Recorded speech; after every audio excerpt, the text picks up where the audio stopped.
glitch in the matrix as such. Well, I think I found a glitch in the French countryside. For those of you that actually know me, or seen some of my videos, you probably realise that there's some things I like in life, one of which is old properties, and the other one is Dordogne. So, imagine my surprise, let's say, when I was up in a meeting in Corrèze and driving back through the back lanes to my place in Dordogne, on the Corrèze-Dordogne border, and I came around the corner and there was this group of houses right in the middle of nowhere, in the countryside. As you can see, not exactly authentic Dordogne architecture, let's say. But the thing is, as I went around the corner, this turned out to be a whole village. The village of Clairvive is actually built in the 1930s.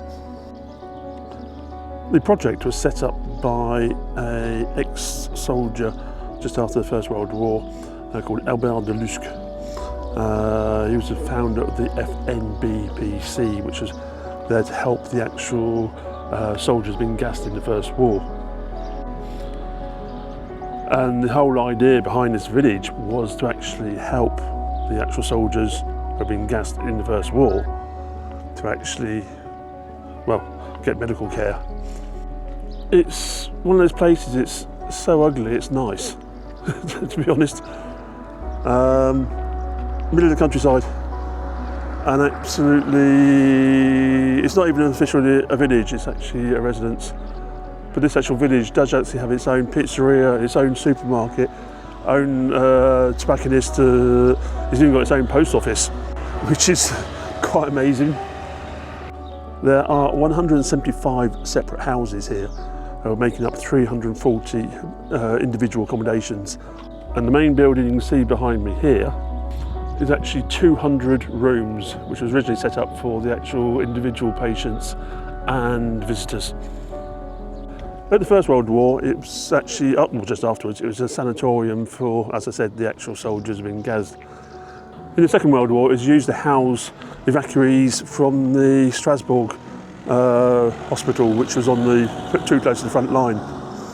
It's actually got a reputation as the hospital of the resistance, because believe it or not, there's plenty of resistance fighters and Jews were hidden here, which are hiding in the open, so to speak. And believe it or not, this was never taken by the Germans. Don't know why. Maybe they didn't like it, thought it was ugly.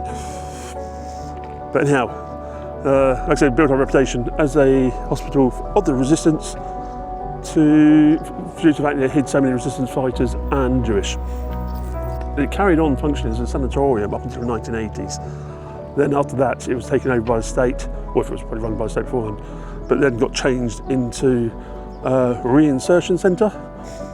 But it is actually considered a town.